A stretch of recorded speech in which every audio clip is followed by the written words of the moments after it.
welcome back to Drowsy History. I am so glad you are here. If this is your first time, welcome. You have stumbled onto a quiet corner of the internet where we slow everything down, take a long look at the past, and let history carry you gently towards sleep. Before we go anywhere tonight, I want to ask you something I genuinely love reading in the comments. Tell me where in the world you are listening from right now and what time it is there. It always moves me to picture how far these stories travel. Someone in Glasgow at 2 in the morning, someone in Auckland over their morning tea, someone in a small town in the American Midwest, lying in the dark and letting the past drift over them like warm water. Tell me where you are. And if you have been enjoying these long, slow episodes, a quiet subscription means you will never miss one. It is the best way to support the channel and keep these stories coming. Now, get comfortable. Let your body settle. Let whatever you were worrying about today move just a little further away. Tonight, we are going to a city that most Americans think they already know, and we are going to discover that they have only ever seen the monument version of it. We are going to see the actual city, the dirty streets, and the smoky taverns, and the women hauling water, and the men arguing about revolution over cheap rum. We are going to Philadelphia in 1776, and we are going to stay a while. The year 1776 has been so thoroughly polished by history that it barely feels like a real year anymore. It feels like a symbol, a date on a coin, a phrase in a speech, the answer to a trivia question. The founding fathers look out at us from their portraits with expressions of calm certainty, and we assume they were always that certain, that the summer of 1776 was always heading toward the clean resolution we now know it reached. But that is not how any of it felt to the people living through it. For the 30,000 human beings who called Philadelphia home in that year, the summer of 1776 was terrifying and exhilarating and deeply uncertain and also stubbornly ordinary, full of laundry and rotten teeth and market days and crying children and bad smells and the kind of love and boredom and exhaustion that fills every life in every era. Tonight, we are going to try to find that ordinary reality hiding behind the legend. We are going to eat the food and smell the streets and sit in the taverns and walk the waterfront and understand, as much as we can from this distance, what it actually felt like to be alive in the most consequential city in the Western Hemisphere during the most consequential summer in its history. So let us begin. The first thing that would strike you stepping into Philadelphia in the summer of 1776 is that it does not look like the city you have imagined. There is no marble. There is no grandeur of the kind we associate with capitals and revolutions. What there is instead is brick, red brick, everywhere, warm and handmade, the dominant material of a city that has been steadily building itself for 100 years and has not yet decided to be impressive. The streets are cobblestoned where they are paved at all, and in the older central blocks, the paving is good, solid, functional. But move toward the edges of the settled area, and the streets become dirt roads, rutted by wagon wheels, churned into mud by the summer rains that arrive in the afternoons with theatrical regularity, then baked back into a cracked, pale crust by the next morning's sun. Philadelphia in 1776 is a city caught between what it was and what it is becoming, and the gap between those two things is visible in every block. The city is built on a narrow strip of land between two rivers. To the east, the Delaware, wide, brown, busy, the economic artery of the entire colony, runs past a waterfront thick with wharves and warehouses and the smell of tar and fish and unwashed sailors. To the west, the Schuylkill moves more quietly through its wooded banks, its mills turning in the current, its surface reflecting the sky in the early morning before the heat of the day burns off the mist. Between the rivers, the city spreads itself in the rational grid that William Penn laid out a century earlier. Streets, running east to west, named after trees: chestnut, walnut, spruce, pine, sassafras, and streets running north to south, simply numbered. It is an organized city, planned rather than grown, and this gives it a clarity that European visitors find almost startling. You can always tell where you are. You can always find your way. For a city of 1776, this is a minor miracle. High Street, what later generations will call Market Street, is the city's commercial spine, and on a Tuesday or Friday morning in the summer of 1776, it is almost impossible to move through. The market runs down the center of the street in open wooden sheds, and beneath those sheds is everything that feeds a city of 30,000. Farmers from the surrounding Pennsylvania countryside, with their wagons loaded with vegetables and grain, women selling butter and cheese wrapped in clean cloth, men with live chickens hanging upside down from their belts, fishmongers from the Delaware with perch and shad, and the enormous catfish that can grow to the length of a man's arm in the muddy river bottom. The noise is constant: haggling, gossip, the complaining of animals, the high voices of children sent on errands. The smells are layered and democratic: fresh bread from the baker's carts, horse manure from the cobblestones, the sharp green smell of herbs tied in bundles, the blood smell from the butcher's stalls at the East End. All of it together is the smell of a functioning city, which is to say, it is sometimes wonderful and sometimes overwhelming, and always, inescapably, alive. The streets themselves are a kind of running social commentary. The wealthy ride in carriages or on horseback, their vehicles taking up the center of the road and scattering pedestrians to the sides. Artisans and tradesmen walk with the purposeful stride of people who have somewhere to be. Servants and laborers navigate the whole scene with the practiced efficiency of people who spend a great deal of their lives in other people's way. Children are everywhere, in the gaps and gutters, playing games that involve chasing each other at dangerous speeds through legs and around cartwheels. Dogs trot through with the relaxed authority of animals that know perfectly well nobody is going to catch them. The occasional pig, escaped from a pen or simply left to forage, roots in the gutters, with total philosophical indifference to the traffic flowing around it. Philadelphia in 1776 has an ordinance against letting pigs run loose in the streets. Like most of its municipal ordinances, it is unevenly enforced. The sounds of the city have a texture entirely different from what we know now.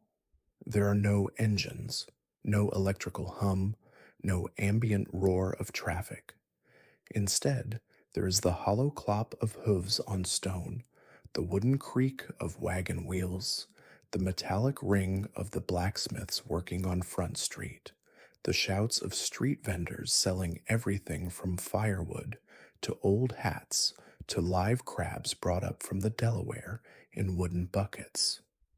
Early morning is the best time to hear the city as it actually is.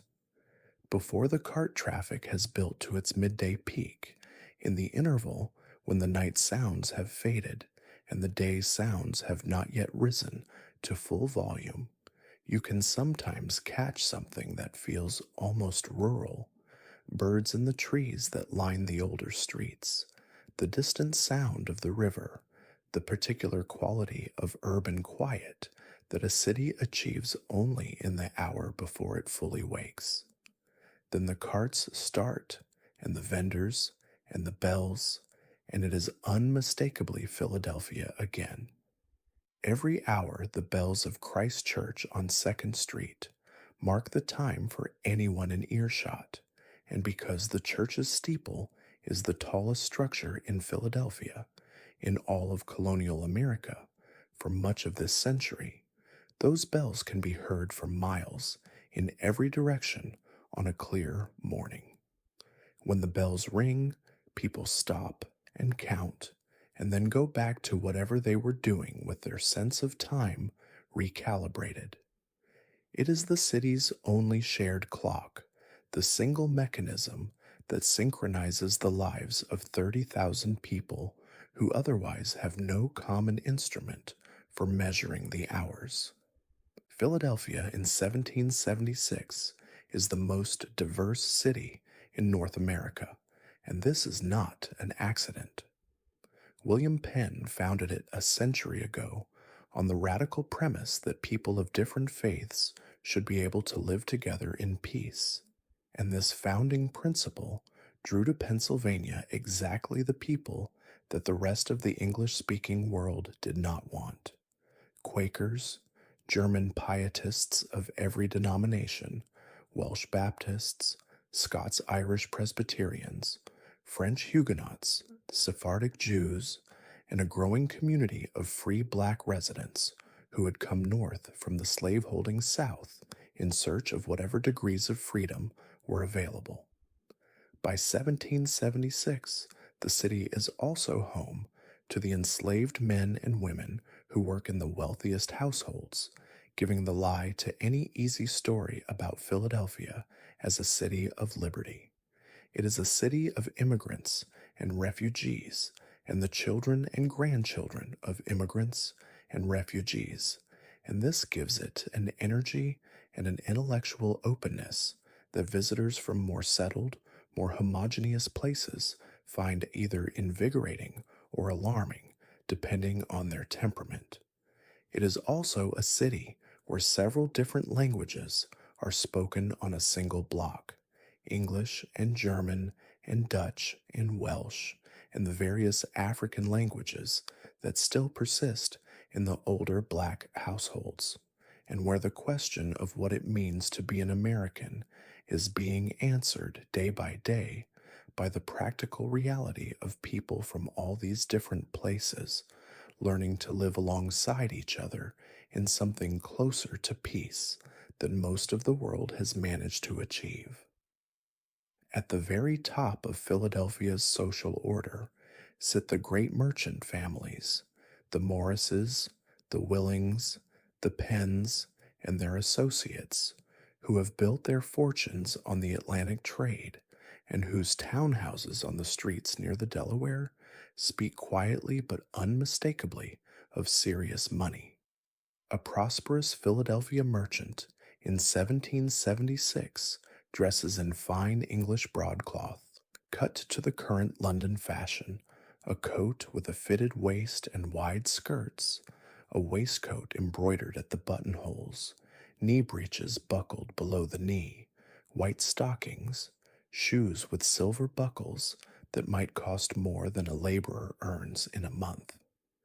His wife wears silk in the evening, fine wool or linen in the day, her hair dressed high and powdered, her figure shaped by stays into the fashionable silhouette of the moment. These people are playing at being London, and they are very good at it. They subscribe to English magazines, they import English furniture, they follow English fashion. The irony that they are simultaneously planning to declare independence from England is not lost on the more self-aware among them. Below the merchant class, and far more numerous, are the artisans, the carpenters and silversmiths and printers and coopers and shoemakers and tailors and blacksmiths who form the practical backbone of the city. These are the people who actually make Philadelphia work. A master craftsman in 1776 occupies a relatively comfortable position. He owns his tools, he has a workshop, he employs journeymen and apprentices, and he probably owns or rents a decent house within walking distance of his shop. He wears good wool and linen, not silk, and he has no silver buckles on his shoes, but he eats reasonably well, and his children have shoes at all, which is not nothing. He reads the Pennsylvania Gazette. He has opinions about Parliament. He frequents the tavern on his block with the comfortable regularity of a man who has earned his evening drink. In the summer of 1776, many of his opinions about Parliament have hardened into something rather more urgent. The laboring poor at the bottom of the free white population live in the courts and alleys that run between the main streets: Strawberry Alley, Pewter Platter Alley, Crooked Billet Alley, in houses that are small and dark and damp. A family of 6 might share 2 rooms. The furniture is minimal: a table, some stools, a bed frame, a straw mattress. The fireplace is the center of everything: warmth, cooking, light, and tending it is a significant daily labor. These households are always on the edge. A bad winter, a husband's illness, the loss of a job on the docks. Any of these can push a family from struggling to genuinely desperate in a matter of weeks. The city has institutions of charity: the Pennsylvania Hospital, the Almshouse, the various church relief funds, but they are perpetually underfunded and overwhelmed. Being poor in 1776 is what being poor has always been: exhausting, precarious, and largely invisible to those who are not. The enslaved population of Philadelphia in 1776 is smaller than in the southern colonies, but present and conspicuous in the wealthy households. Enslaved men and women work as house servants, coachmen, cooks, laundresses, and general laborers in the homes of the city's elite. They live in the back rooms and cellars and garrets of their enslavers' houses, or in small outbuildings in the yard. Their daily lives are shaped entirely by the demands of the households they are bound to: their hours, their movements, their food, their sleep, all determined by someone else's convenience. The Quakers have been arguing among themselves about slavery for decades. The Philadelphia Yearly Meeting will formally condemn slaveholding this very year, 1776, but the institution remains legal in Pennsylvania and is practiced openly by many of the city's leading citizens, including some who are at this very moment writing documents about the natural rights of all men. This contradiction is visible to everyone. It is discussed by almost no one in public. The food of Philadelphia in 1776 is shaped by 2 overriding realities: the extraordinary agricultural productivity of the Pennsylvania hinterland and the complete absence of refrigeration. Both of these facts are more significant than they might initially seem. Pennsylvania in the 18th century is genuinely the breadbasket of the Atlantic world. The German-descended farmers of Lancaster County, in particular, have a reputation for coaxing yields from their land that English and Scots-Irish farmers find almost supernatural, and the result is that the market stalls of High Street are stocked with an abundance that would have been unimaginable in England.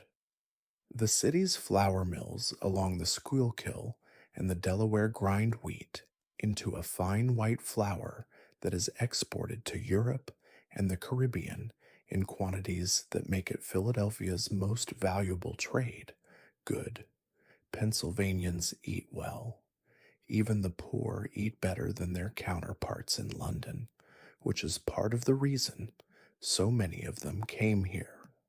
A prosperous Philadelphia household in the summer of 1776 eats its main meal in the middle of the day, around 2 in the afternoon, when the worst of the heat has peaked and the workday pauses.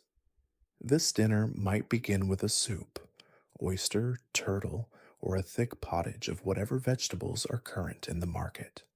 Then comes a roasted joint of meat, likely a leg of mutton or a loin of pork, served alongside boiled vegetables, potatoes, green beans, beets, whatever the kitchen garden is producing. If the family is keeping up with fashionable English cooking, there might be a ragout or a fricassee, a made dish with a sauce, something the servants have been working on since morning. Dessert, if there is one, might be a pie, rhubarb, apple, gooseberry, or a pudding steamed in a cloth and served with cream or a sweet sauce made with the Madeira wine that is the fashionable drink of the city's elite. The whole meal is served on pewter in middling households, on Chinese export porcelain in wealthy ones, and eaten with spoons, knives, and the increasingly fashionable forks that have only in the past generation become standard table implements in American households. The food of the laboring poor is considerably simpler. Cornmeal mush, boiled until thick, eaten hot from the pot, or cooled and fried in lard the next morning, is the daily staple that underlies everything. Dark bread, usually made from a combination of wheat and rye flour, is baked once or twice a week and stretches to fill every meal. Salt pork is the protein that most working families depend on. A barrel of it in the cellar represents months of food security and is treated accordingly. Fresh meat is a luxury of market days and lucky catches. The rest of the time, the family eats what has been preserved through salt and smoke and drying. Dried beans, turnips, cabbages, onions. These are the vegetables of the poor because they keep well through the winter without any preservation beyond storage in a cool cellar. The one great equalizer is the Delaware's astonishing fishery. Shade in the spring, perch and bass year round, oysters from the river's lower reaches, all of it cheap and abundant enough that even the poorest families eat fish several times a week. In this, at least, Philadelphia's poor eat better than almost anywhere else in the Atlantic world. The question of drink is impossible to separate from the question of food in 1776, and it requires a moment of honest reckoning with how different drinking culture was from what we know today. The average Philadelphian drinks somewhere between 3 and 4 gallons of pure alcohol per year, roughly 3 times the modern American average, and this is not considered a drinking problem. It is considered normal. Water in the city is unreliable and sometimes actively dangerous. The wells can be contaminated by the privies and tanneries and slaughterhouses that crowd the same neighborhoods. Small beer, low alcohol beer brewed at home or bought cheaply, is drunk by everyone, including children, as the safe daily beverage. Cider, rum, and Madeira are the social drinks, consumed in quantities that would alarm a modern doctor. The city's taverns are never empty. The city's apothecaries do a steady trade in preparations for the liver. Almost nobody in 1776 connects these facts. Coffee and tea have become politically charged in 1776 in a way that would seem absurd if the stakes were not so serious. The tea tax, one of the parliamentary impositions that have brought the colonies to the brink of revolution, has made tea a symbol of British oppression, and the fashionable patriots of Philadelphia have ostentatiously given up drinking it. Coffee, made in the European style and served in the city's coffee houses, has become the patriotic alternative. This substitution is not entirely enthusiastic. Tea is genuinely delicious, and coffee takes some getting used to, but the social pressure is intense, and a hostess who sets out teacups for her guests in the summer of 1776 is making a political statement she may not have intended. Some households have compromised by brewing the dried leaves of local plants. Sassafras tea, raspberry leaf tea, dried mint, the various herbal substitutes that taste nothing like bohea but are at least ideologically uncomplicated. If you want to understand Philadelphia in 1776, you must begin at the tavern. Not because Philadelphians drank more than people in other places, though they did, but because the tavern was the city's central institution, the space where public life actually happened. There was no town hall that served as a genuine gathering place, no public forum, no arena for civic debate. The tavern was all of these things, simultaneously and without apology. Business deals were struck at tavern tables. Lawyers met their clients at tavern tables. Ship captains and merchants negotiated freight rates at tavern tables. Political meetings, military planning sessions, celebrations, wakes, wedding parties, all of it happened in the tavern. When the Continental Congress needed a place to gather informally, to have the conversations that could not be had in the formal session at the State House, they walked to City Tavern on 2nd Street and ordered Madeira. City Tavern deserves particular attention because it was, by every account, the finest public house in North America and the de facto social headquarters of the Revolution. It had opened only in 1773, built by a group of Philadelphia merchants who wanted a proper establishment equal to the best in London, and it had immediately become exactly that. John Adams, arriving in Philadelphia for the Continental Congress in 1774, wrote to Abigail that he had been treated to an entertainment at City Tavern that exceeded anything he had seen in Boston, and he had seen some things in Boston. The building had a long room on the upper floor, suitable for formal dinners and assemblies, several private dining rooms for smaller parties, a tap room for those who wanted nothing more than a drink and a newspaper, and a kitchen that employed a cook who actually knew what he was doing. The wine cellar was stocked with Madeira, claret, and Burgundy. The food was as good as anything in a private home. In the summer of 1776, the men who were deciding the fate of the continent ate here most evenings, and the conversations that shaped the Declaration happened as much over dinner tables at City Tavern as in the formal sessions at the State House 4 blocks away. But City Tavern was the establishment for the elite. The real texture of Philadelphia's tavern life was found in the dozens of smaller establishments scattered through every neighborhood: the Indian Queen on 4th Street, the Bunch of Grapes on 3rd Street, the Black Horse and the Crooked Billet, and the half-dozen unnamed tippling houses that occupied the ground floor of ordinary row houses in the working-class neighborhoods near the waterfront. These were different kinds of places. The furniture was plain, long wooden tables, benches, stools.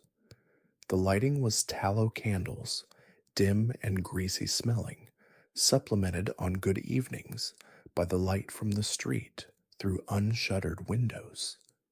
The floor was covered with sawdust that was changed irregularly, absorbing the evidence of the previous night's patronage with the philosophical indifference of a floor that has seen a great deal.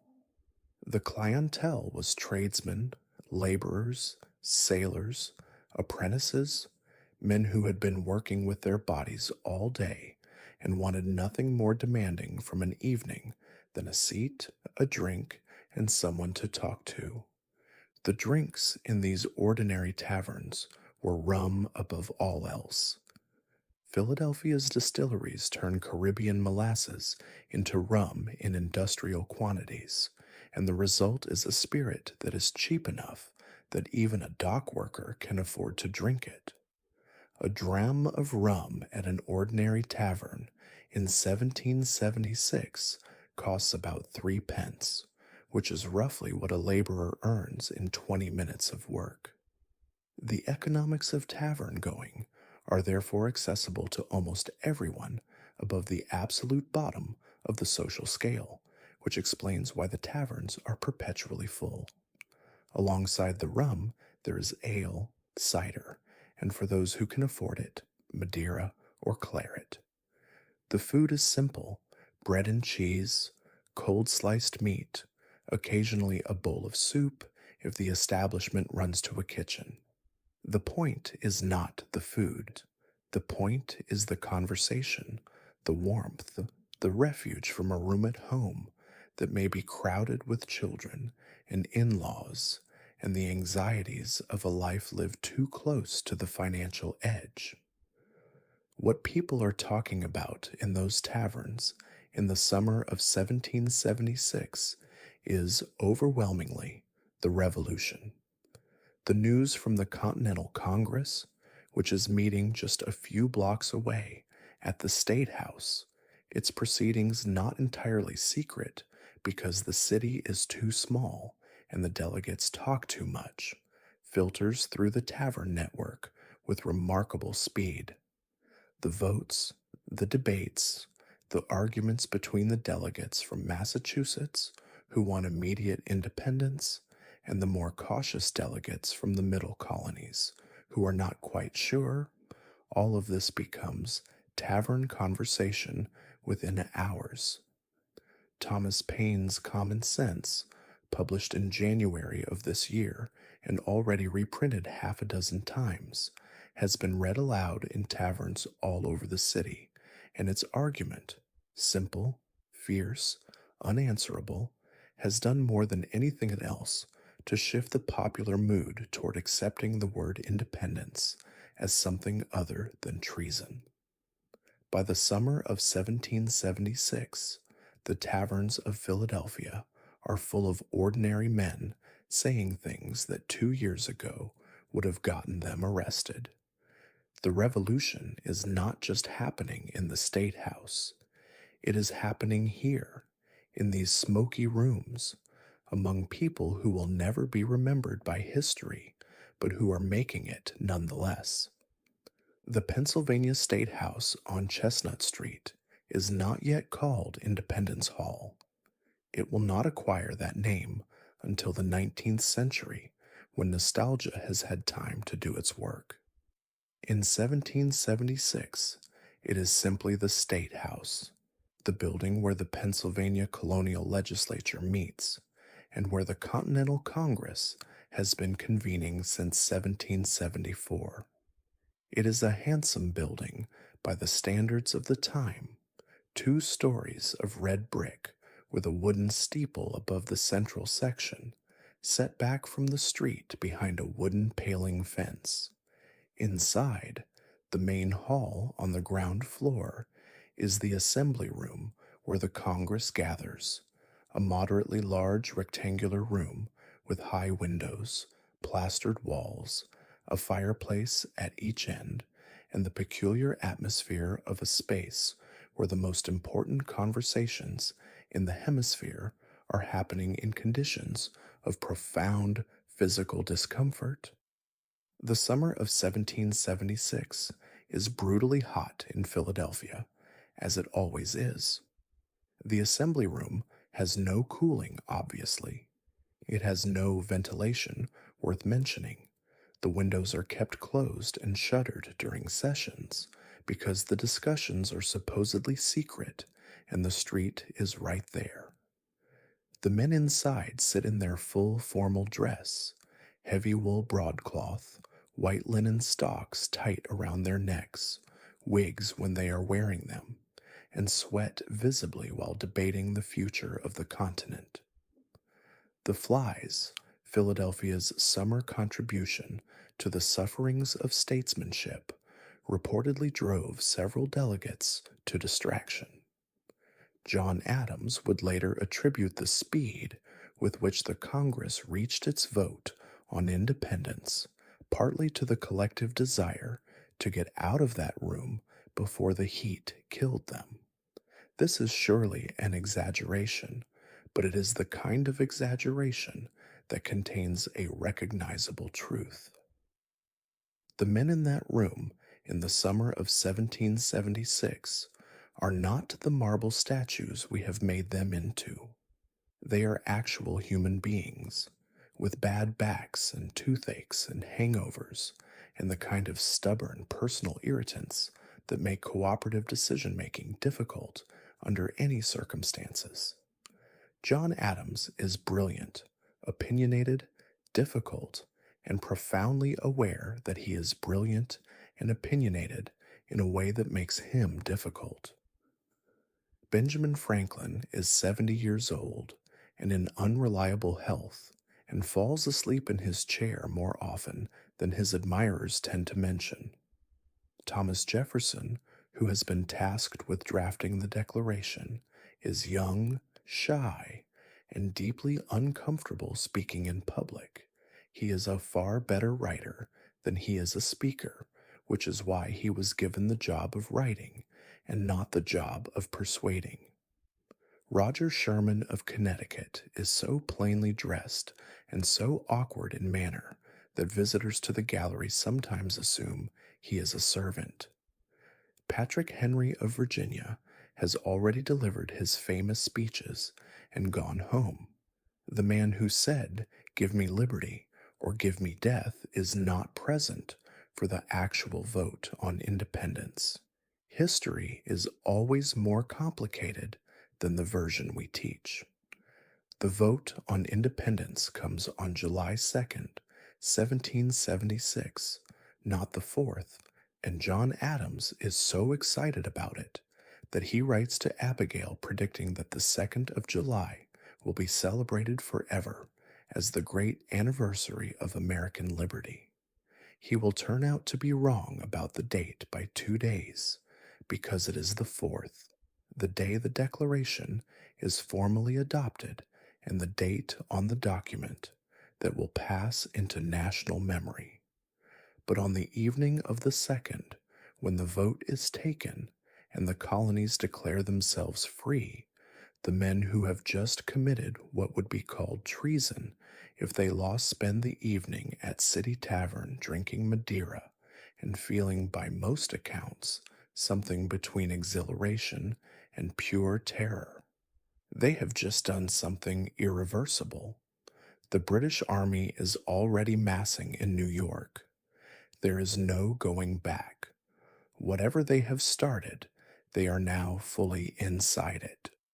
When the Declaration is read aloud publicly for the first time on July the 8th in the yard of the State House, the reaction is extraordinary. A crowd fills the square and spills into the streets. The words are read by a man named John Nixon, a colonel in the Continental Army, and when he finishes, the crowd erupts into a sound that eyewitnesses describe as unlike anything they have ever heard. Not just cheering, but something more elemental, the sound of thousands of people discovering simultaneously that a thing they had feared to name has been named, and that the naming has not destroyed the world. The city's bells ring for hours. Christ Church, St. Peter's, the State House Bell, all of them add their voices to the longest continuous pealing that Philadelphia has ever heard. That evening, bonfires are lit in the streets. Groups of men tear down the royal arms from the courtroom walls and carry them out to the bonfires, feeding the symbols of the old order into the flames with a ceremonial attention that suggests they understand they are doing something that cannot be undone. A lead statue of the king is hauled down somewhere in the city. The accounts conflict about exactly where, and in a gesture that will be repeated across the colonies, melted down to make bullets. The revolution has declared itself. Now it has to win. The celebration is real, and it is fierce, and it lasts through the night. And in the morning, the city wakes up to the same heat, and the same streets, and the same problems it had the day before, plus the small additional problem of being at war with the most powerful empire on earth. The houses of Philadelphia in 1776 vary so enormously by wealth that it is almost impossible to describe them as a single category. The same city contains the elegant three-story brick townhouses of the merchant elite on Spruce and Walnut Streets, houses with proper entry halls, parlors for receiving guests, dining rooms, studies lined with books, bedchambers for every member of the family, and back staircases for the servants, and the cramped one-room dwellings in the waterfront alleys where a whole family might sleep and eat and conduct every function of daily life in a space that a wealthy Philadelphian would consider barely adequate for storing unused furniture. Both of these are Philadelphia houses in 1776. Both are home to people who consider them home. For most of the city's residents, the reality is somewhere between these extremes. A two-story row house of 2 to 3 rooms per floor, with a kitchen in the back and a modest yard behind it containing a well, a privy, and possibly a small garden. The front door opens directly into the parlor or the shop if the occupant runs a trade from home, which many do, a shoemaker's bench or a tailor's work table occupying the front room that would in a more prosperous household be reserved for receiving guests. The kitchen, with its enormous fireplace that serves as cooking range, oven, furnace, and light source all in one, is where the family spends most of its waking hours. The floor is stone or bare earth, swept clean every morning. The walls are whitewashed plaster that holds the heat in summer and the damp in the shoulder seasons, the whitewash itself renewed once a year or so in a ritual cleaning that serves the same psychological function as spring cleaning has in every culture. The furniture is functional and minimal. A table, chairs, a dresser holding the household's dishes and linens, a settle near the fire for cold evenings. Upstairs, reached by a steep stair that newcomers always bang their heads on at least once, are the sleeping rooms, a double bed for the parents, a trundle for the youngest child, pallets or a shared bed for the older children, and in the attic a pallet for the apprentice or the servant, if the household has one. These houses are not uncomfortable, exactly. They are warm in the right seasons, reasonably solid against the rain, large enough to contain a family life. But they are close, and close living means that privacy in any modern sense is essentially unavailable. Everyone hears everything, everyone knows, and everyone's business. In a time before any other form of entertainment, this proximity is both the source of a great deal of social friction and the foundation of the genuine community that makes city life possible at all. The beds of 1776 deserve a particular moment of attention because they are so different from what we sleep in now. The wooden frame is strung with a web of ropes that support the mattress, and these ropes must be periodically tightened, hence the old expression sleep tight, which refers to the act of tightening the bed ropes before climbing in. On the ropes goes a straw or chaff stuffed mattress, utilitarian and somewhat lumpy, and on top of that, in wealthier households, a feather mattress, which is the great luxury of the age, impossibly soft, warm in winter, and deeply unpleasant in the Philadelphia summer heat. The bed is surrounded by curtains, not decorative but functional, holding in the sleeper's body heat against the cold that fills the unheated room in winter. In summer, those curtains are tied back, and the bed is as cool as a bed can be in a city where the temperature regularly exceeds 90 degrees Fahrenheit, and the humidity makes every surface feel slightly damp. Good sleep in Philadelphia in July of 1776 is a project, not a given. Heating in winter and cooling in summer represent twin engineering challenges that the people of 1776 have solved imperfectly. The fireplace is the only heat source in most rooms, and it is a profoundly inefficient one. The vast majority of the heat it generates goes straight up the chimney, and the radiant warmth it produces barely reaches past a few feet from the hearth. A room with a fire burning is warm near the fire and cold everywhere else. The bed curtains are not a luxury, but a survival strategy. Benjamin Franklin, who spent his life solving exactly the kind of practical problems that make ordinary life better, invented his famous Franklin stove, a cast iron firebox that radiates heat into the room from all sides rather than just toward it, largely because he was tired of being cold in his own house. It is a genuinely useful invention, widely adopted in Philadelphia by 1776, but even it cannot make a house truly warm on the coldest nights. Pennsylvanian winters are cold. The people of Philadelphia layer wool and stay close to each other and endure.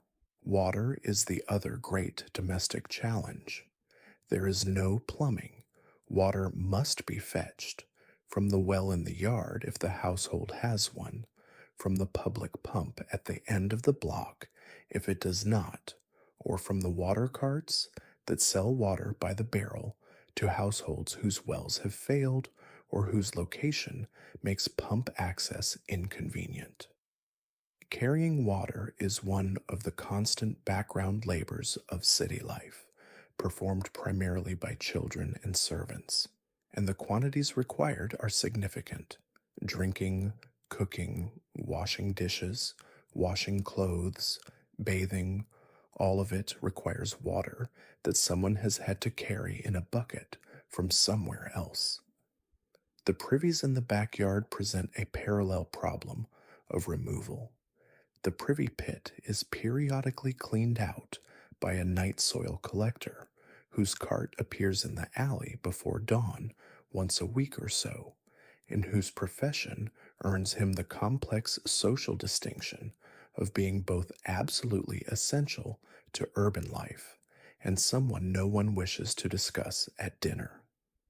The relationship between the privies and the wells in close urban lots is a source of illness that no one in 1776 fully understands, because germ theory is still a century away. People know that certain wells make you sick. They do not know why.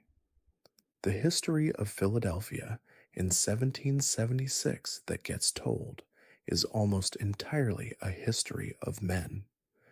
The men in the State House, the men in the taverns arguing about independence, the men commanding the militias and financing the war and signing the documents. This version of the story is not wrong. Those men were there, they did those things, the things they did mattered enormously.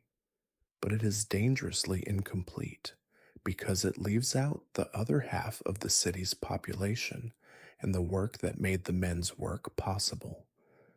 The women of Philadelphia in 1776 are running the domestic economy, maintaining the households, raising the children, managing the businesses of husbands who are away with the army or the Congress, and, with increasing frequency as the revolution intensifies, organizing themselves into networks of collective action that are as consequential as anything happening in the State House, even if no one is going to put their names on a document about it.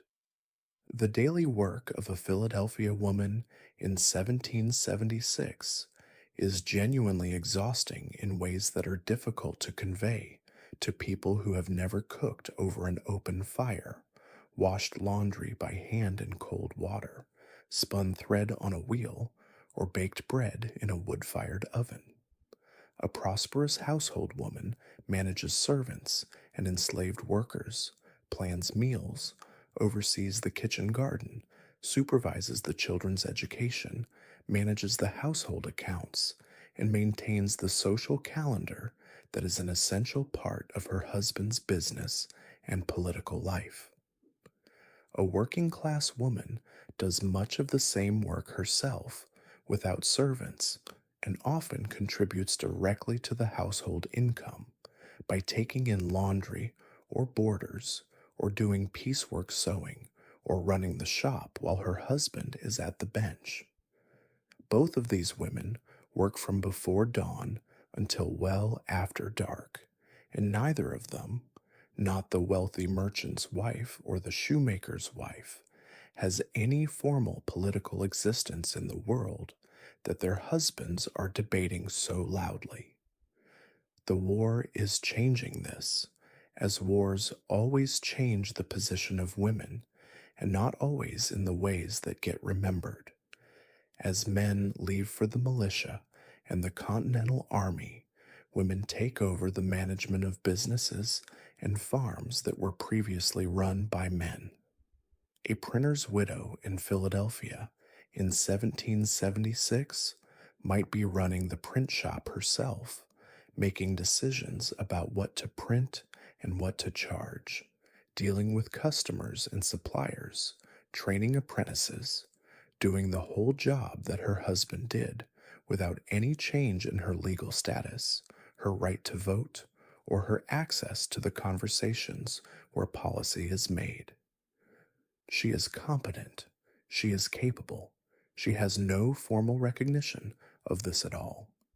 The conversation about rights and liberty that fills the air of Philadelphia in 1776 is not yet a conversation that includes her, and the men having it have not yet fully grappled with the contradiction this represents. Abigail Adams, writing to her husband John as he debates independence in Philadelphia, puts the contradiction directly and without flinching. Remember the ladies, she tells him, and be more generous and favorable to them than your ancestors. Do not put such unlimited power into the hands of the husbands. Remember, all men would be tyrants if they could. John Adams writes back with a teasing dismissiveness that has not aged well.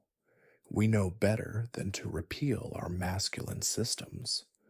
He thinks she is joking, or at least only half serious, because the alternative, that she is making a serious philosophical argument that the principles they are invoking in the service of colonial independence apply equally to women, would require him to think thoughts he is not prepared to think.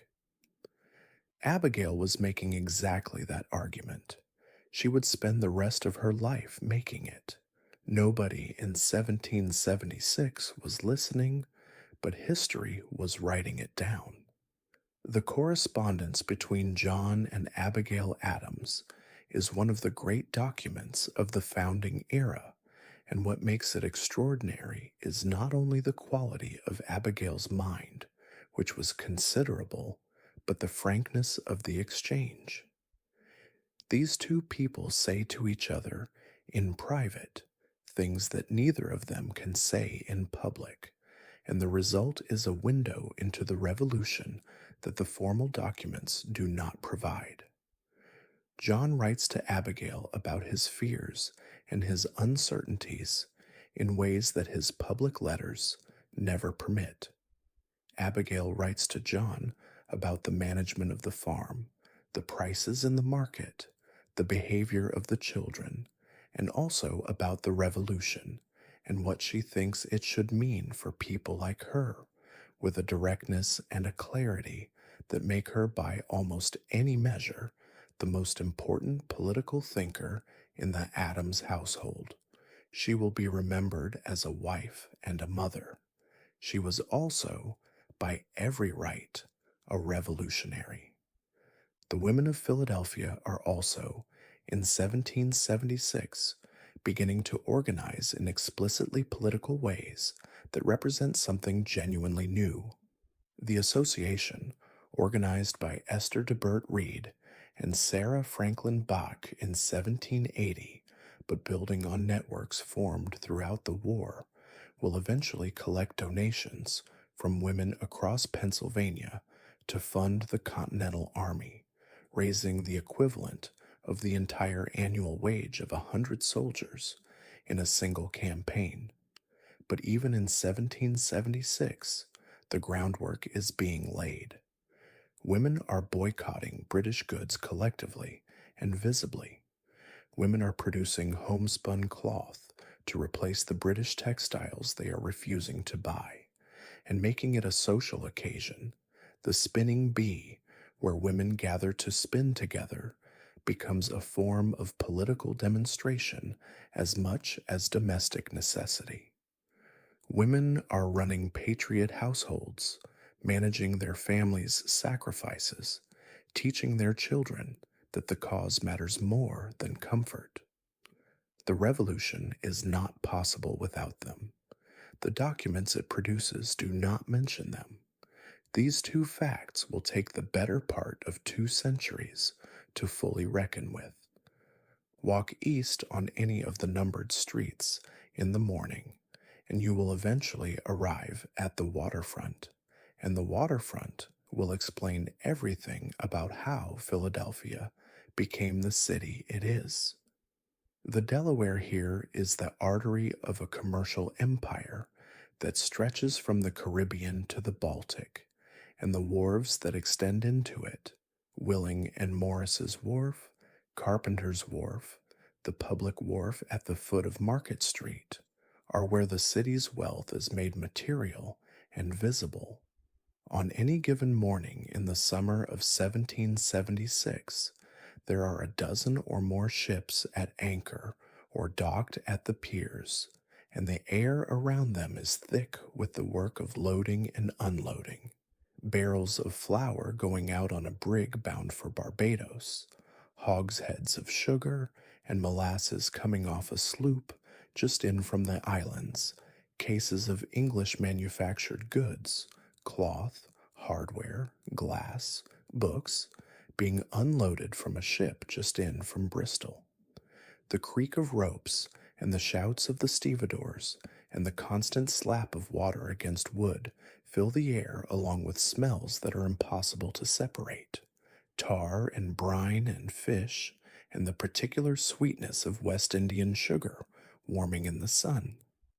Philadelphia's commercial prosperity rests on a single foundational fact. The Pennsylvania interior produces more food than it can consume, and the world outside will pay handsomely for it. Wheat from Lancaster County, processed into fine white flour at the mills along the Brandywine and the Schuylkill, is shipped in barrels to the Caribbean islands, where the plantation economy has committed every acre to sugar production and depends entirely on imported food to feed its workers. This flour trade, The so-called breadbasket economy generates the wealth that builds Philadelphia's fine houses and fills its merchants' counting rooms with bills of exchange and letters of credit. The merchants who manage this trade, the men of the firm of Willing and Morris at the top, are among the most sophisticated businessmen in the Atlantic world.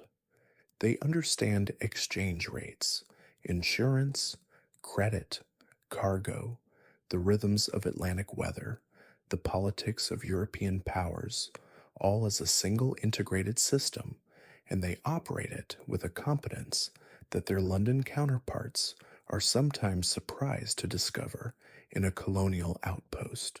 Robert Morris, who will become the financier of the American Revolution, is a particularly interesting figure at the waterfront in 1776. He is a large, and cheerful, enormously competent man who has made himself the most successful merchant in Philadelphia through sheer intelligence and relentless work, and who is now in the position of using that same commercial skill in the service of a revolution he is not entirely sure will succeed. Morris will sign the Declaration of Independence in August. He is one of the holdouts who needs a little extra time to commit fully, and then throw himself into the financial work of keeping the Continental Army alive with a dedication that borders on the obsessive. He will negotiate loans from France and Holland, organize privateering operations to capture British supply ships, use his own credit to guarantee congressional obligations when the continental currency is collapsing. He will save the revolution financially more than once. In 1776, he is still primarily a merchant, standing at his warehouse door, watching ships arrive from Barbados and calculating, with the eye of a man who has spent his life on the water, how long the harbor will remain open if the British fleet decides to close it. The men who work the waterfront, the stevedores and rope makers, and ship carpenters, and sail makers, and the water boys who carry provisions to the ships at the anchor, are a world away from Robert Morris in every way, but they are connected to the same economic system and the same political crisis. A dock worker who unloads sugar from a West Indian sloop understands, in immediate personal terms, that if the British blockade the Delaware, he has no work.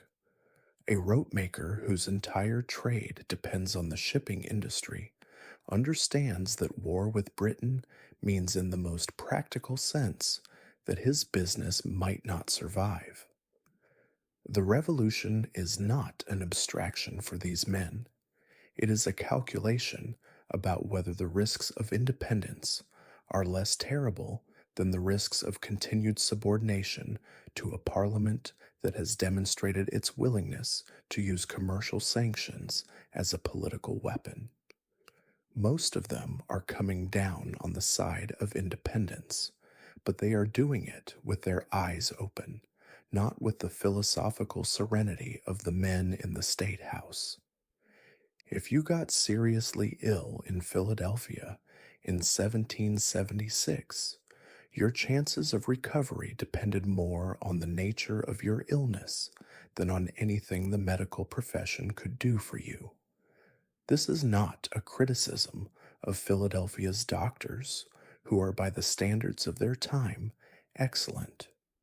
The Pennsylvania Hospital, founded by Benjamin Franklin and Dr. Thomas Bond in 1751, is the most sophisticated medical institution in North America, and the medical school at the College of Philadelphia, opened in 1765, is training physicians whose education is as rigorous as anything available in England.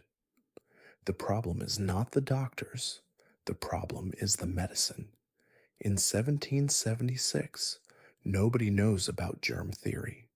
Nobody knows what causes fever, what causes infection, what causes the epidemic diseases that periodically sweep through the city and kill hundreds or thousands in a matter of weeks. What physicians know or believe they know is based on a theory of the body inherited from ancient Greece. The theory of the four humors, according to which health is a matter of balance between blood, phlegm, yellow bile, and black bile, and disease is a matter of imbalance that must be corrected by removing whatever is in excess. The practical implications of this theory are, from a modern perspective, alarming. The standard response to almost any serious illness, fever, pneumonia, infection, the after effects of injury, is to bleed the patient. A sharp instrument is used to open a vein in the arm or the neck, and blood is collected in a bowl until the physician decides enough has been removed. Patients who are already weakened by illness are further weakened by losing significant quantities of blood. Some survive anyway because the illness would have resolved on its own without intervention. Some die faster than they would have without the treatment. The physicians observe both outcomes and attribute the recoveries to the treatment and the deaths to the underlying disease. It is not a good epistemic situation, but it is the one everyone is working within, and the physicians practicing it are not stupid or cruel. They are doing what the best knowledge available to them says to do. George Washington will be bled to death by his physicians in 1799, and they will genuinely believe they are helping him. Beyond bleeding, the Philadelphia physician of 1776 has several other tools available. Purging, inducing vomiting or diarrhea with herbal preparations or mercury compounds, is used to remove supposed internal corruptions. Blistering, applying caustic substances to the skin to draw illness to the surface, is used for a variety of conditions. Opium, in the form of laudanum, is freely available and genuinely effective at managing pain, though the concept of addiction is not yet well understood. Cinchona bark, the source of quinine, is used for the intermittent fevers that we now recognize as malaria, and it actually works, though nobody in 1776 understands why. The Pennsylvania Hospital has a library and a museum of specimens and case records that its physicians use for teaching, and the level of clinical observation being practiced there is genuinely impressive. The doctors know what they see, they just don't know what it means yet.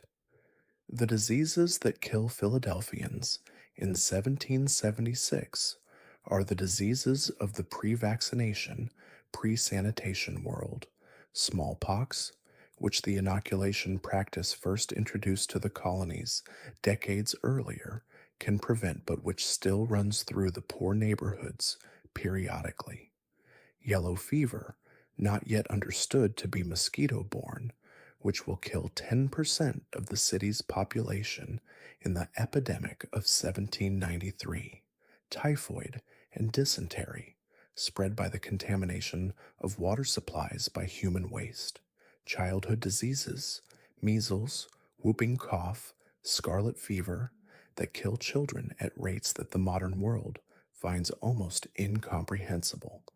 A woman in Philadelphia in 1776 who has 6 children expects, statistically, to lose 2 of them before they reach adulthood. She knows this. She has known it her whole life.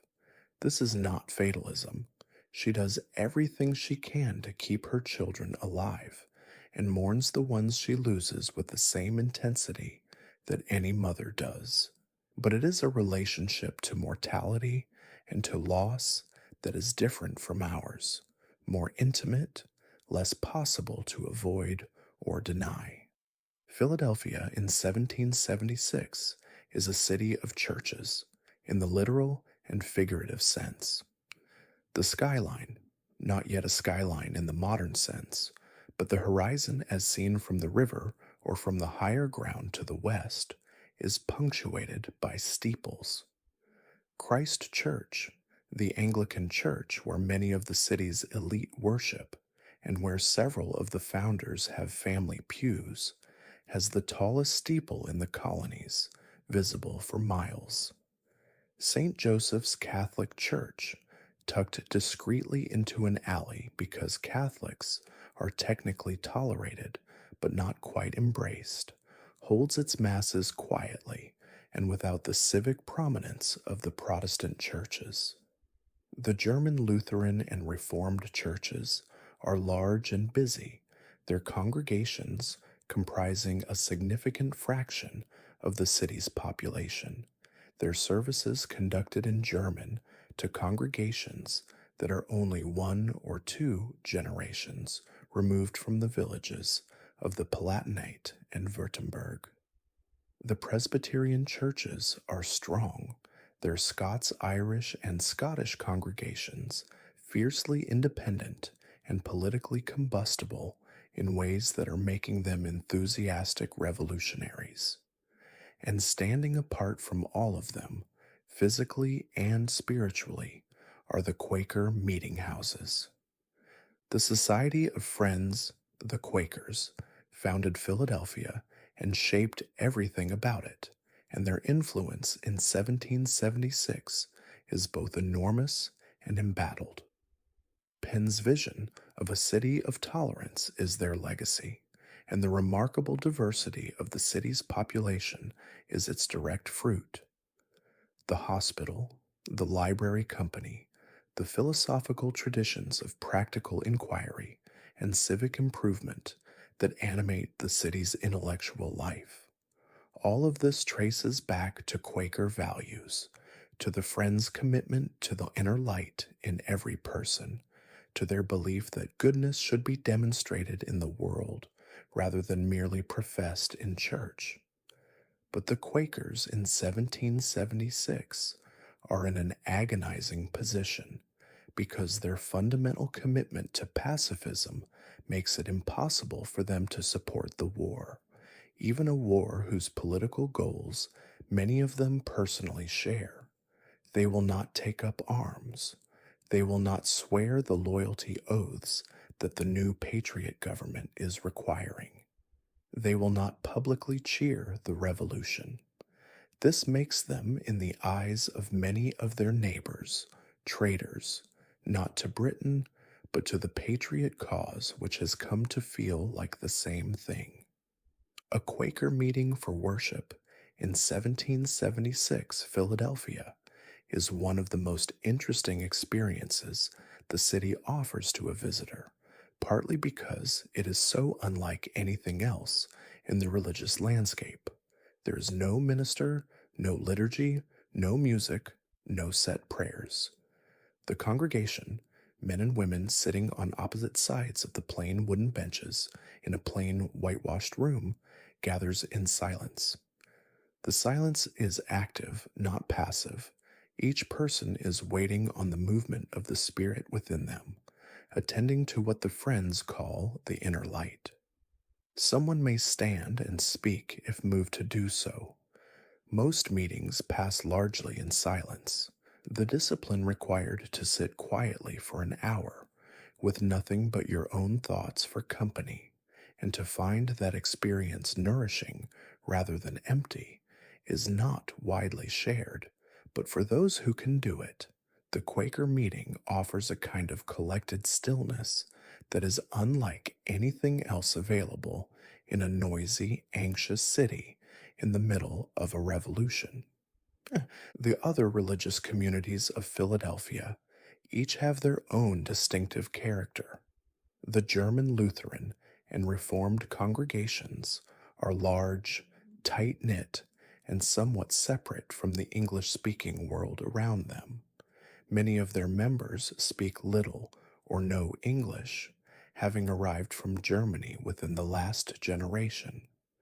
Their churches are centers of community as much as worship, the places where German speaking immigrants find their people, their language, and the social networks that help them navigate the new world.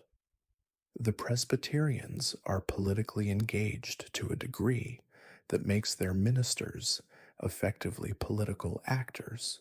The fiery sermons of ministers like George Duffield, who will serve as chaplain to the Continental Congress, make no distinction between theological argument and political argument, treating independence from Britain as both a political necessity and a divine obligation. The Anglicans, whose church is the established church of the mother country, face their own version of the Quaker's dilemma. Loyalty to the crown conflicts with loyalty to the colony, and the Anglican congregations of Philadelphia will spend the war years sorting out which matters more, with results that sometimes split families and parishes down the middle. Philadelphia in 1776 is the print capital of the colonies, and this matters enormously for understanding why the revolution happened the way it did. The city has more printing presses than any other city in North America. It has multiple newspapers: the Pennsylvania Gazette, the Pennsylvania Journal, the Pennsylvania Packet, the Deutsche Pennsylvanische Staatsbote, whose combined readership extends far beyond the city itself, their issues sent by post to subscribers throughout the colonies. It has bookshops and booksellers, whose stock includes the latest English publications, alongside colonial imprints, pamphlets, almanacs, and the political literature that is, in 1776, being produced in quantities that would seem extraordinary for a pre-industrial world. Benjamin Franklin's printing operation, now managed by others but still the most prestigious in the city, occupies a building on Market Street, whose press is running almost continuously through the summer of 1776, producing everything from government proclamations to continental currency to the printed copies of the Declaration that are being dispatched by post to every corner of the colonies. The pamphlet is the dominant medium of political debate in 1776 Philadelphia, and no pamphlet has mattered more to the Revolution than Thomas Paine's Common Sense, published in January of this year. Paine is a recent immigrant from England, arrived in Philadelphia barely a year before publication, with nothing but a letter of introduction from Benjamin Franklin and an extraordinary talent for argument. Common Sense is remarkable for what it is not. It is not the learned, Latin-quoting, precedent-heavy writing of a lawyer or a scholar. It is plain English, direct and ferocious, addressed to people who may not have had much formal education, but who can follow an argument. Its central claims are simple. Monarchy is a stupid and cruel system of government. The British Constitution that the colonists have been defending is not worth defending, and independence is not a drastic last resort, but an obvious and necessary first step. These ideas were not new. What was new was the way Paine expressed them, with a clarity and a controlled fury that made them feel not like abstract political theory, but like obvious common sense that any reasonable person could see for themselves.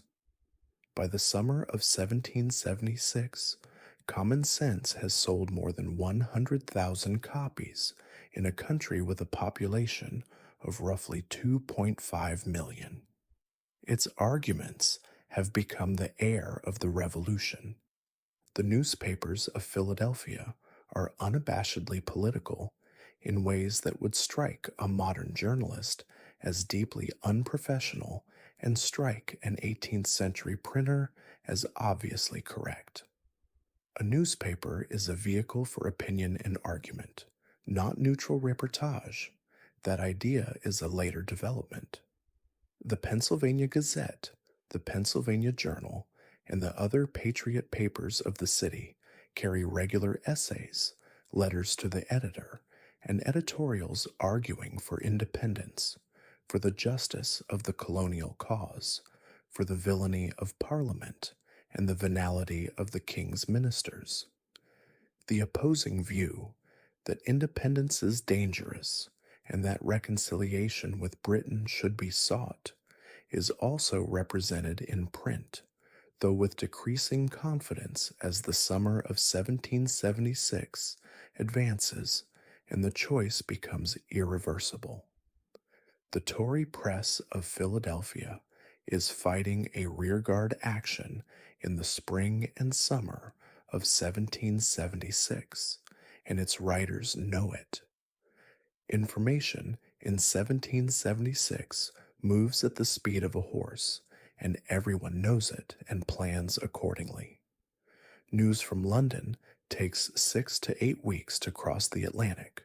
News from the Continental Army can arrive in days or weeks, depending on the distance and the conditions of the post roads. The post road system, which Franklin reorganized and improved when he was Deputy Postmaster General, connects Philadelphia to Boston in the north and to Virginia in the south, and the post riders who carry the mail are among the most important actors in the political drama of the Revolution. It is they who carry the news of Lexington and Concord, they who bring the reports from the siege of Boston, they who deliver the copies of the Declaration to the colonial capitals. In Philadelphia, news arrives at the post office on 3rd Street and fans out from there through the city's network of taverns and coffee houses within hours. By the time the morning newspaper appears, the previous day's news has already been thoroughly discussed and evaluated by every regular tavern goer in the city. The print confirms what the rumor has already established. While the Congress is debating, and the taverns are arguing, and the pamphlets are circulating, there is something very concrete to be afraid of, and most Philadelphians are afraid of it, with the kind of focused, personal terror that political theory cannot quite address. The British Army is coming, not might be coming, is coming. The most powerful military force in the world is assembling in New York under General William Howe with an estimated 30,000 soldiers, supported by the Royal Navy with its ability to deliver those soldiers anywhere on the Atlantic coast. Against this, the Continental Army has perhaps 20,000 men, imperfectly armed, imperfectly trained, and led by a Virginia planter with genuine genius, but very little experience commanding large forces in pitched battles. The situation, as viewed from Philadelphia in the summer of 1776, is not comforting. The British Army of 1776 is not a simple villain. It is a professional force with a complicated character, highly trained in European-style linear tactics, not always well suited to the terrain and the unconventional warfare of the American conflict, commanded by officers who range from brilliant to mediocre, with most clustering somewhere in the middle.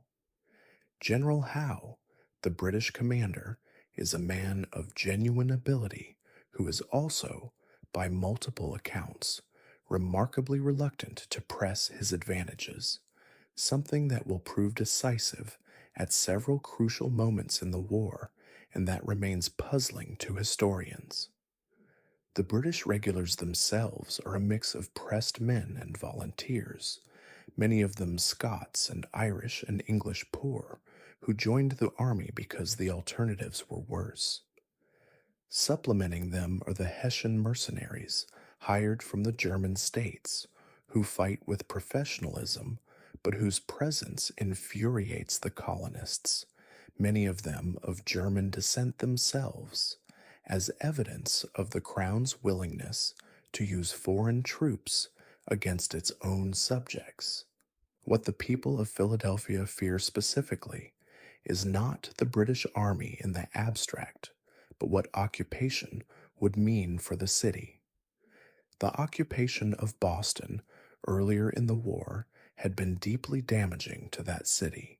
Quartering of troops, seizure of food and supplies, the general degradation that comes from having a hostile army living in your streets and your houses. For Philadelphia, the wealthiest and most comfortable city in North America, the prospect of occupation is financially terrifying as well as personally dangerous. The merchants worry about their warehouses. The women worry about their children and themselves. The loyalists, those Philadelphians who support the crown and wish the revolution had never happened, are afraid of a different kind of danger, that the patriots will take out their anxiety on anyone who does not loudly enough support the cause. By the summer of 1776, being a loyalist in Philadelphia is becoming actively dangerous. The tar and feathers that characterized the early mob violence against Crown supporters have given way to something more organized and more frightening: systematic social exclusion, economic pressure, and in some cases, imprisonment. The Continental Army that is supposed to protect Philadelphia is a source of both pride and genuine alarm to the city's residents. The soldiers who march through the city on their way to and from the various theaters of the war are a ragged, motley collection, not the uniformed, drilled force that will emerge by the later years of the war, but a group of men in their everyday clothing, carrying whatever weapons they brought from home, held together by varying degrees of training and varying degree of commitment to the cause. George Washington, who passes through Philadelphia several times during this period, and who is received with something close to adulation by the city's patriot community, is working with what he has. What he has is not yet enough, and he knows it, and Philadelphia knows it too. The summer of 1776 is a summer of enormous courage and enormous uncertainty, and the courage is real precisely because the uncertainty is also real. Every history of the Revolution eventually has to grapple with the Loyalists, and most histories grapple with them as little as possible, because including them complicates the story in ways that are difficult to manage without losing the clean narrative line. Philadelphia's Loyalist community is significant, estimated at roughly a third of the city's white population, though the categories blur because many people are genuinely uncertain about where their loyalties lie, and some people's loyalties change during the war. These are not, for the most part, people who love the king or who think Parliament is right to tax the colonies. Many of them share the constitutional objections that the patriots articulate. What they differ on is the remedy. They think independence is an overreaction, a dangerous gamble that is more likely to produce chaos than liberty, and they would prefer to find a solution within the existing structure of the empire. They are not villains. They are people who looked at the same set of facts as their patriot neighbors and reached a different conclusion, and who are now living with the consequences of that conclusion in a city that is becoming less and less tolerant of difference on the question that matters most. Some of them are wrong for reasons of self-interest. The placeholders and the patent holders, whose comfortable positions depend on crown favor, have obvious reasons to prefer the continuation of the status quo. But many are wrong for the same reason that well intentioned people are often wrong about the politics of their time, because they cannot see past the risks of the change to the necessity of it, because the world as it is seems more manageable than the world as it might become, because they are cautious by temperament in a moment that history is demanding courage. Life as a loyalist in Philadelphia in 1776 is a sustained exercise in social disapproval shading gradually into genuine danger. The Patriot Committees, the Committee of Safety, the Committee of Inspection have the practical power to investigate anyone suspected of insufficient loyalty to the cause and to apply various forms of pressure, public denunciation, economic ostracism, the forced signing of loyalty oaths to the Patriot government. Refusing to sign an oath, continuing to trade with British merchants, expressing opinions favorable to reconciliation, all of these can result in a visit from the committee and consequences that range from uncomfortable to devastating.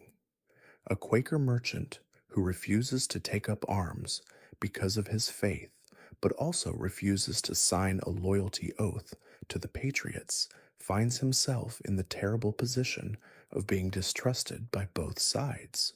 The Patriots think he is a Tory, and the British, when they arrive, will find that his theological pacifism makes him useless as a collaborator. The revolution is not comfortable for those who cannot commit wholly to one side. The wealthiest and most prominent loyalists, Chief Justice William Allen, the Galloway family, others of their class, are in an even more difficult position because they have the most to lose and the highest public profile to lose it from. Joseph Galloway, who had been one of the most powerful politicians in Pennsylvania and who proposed the last major plan for reconciliation with Britain before the break became irreversible, spent 1776 in an agonizing limbo before eventually fleeing to the British lines and spending the rest of the war as a collaborator with the occupation government.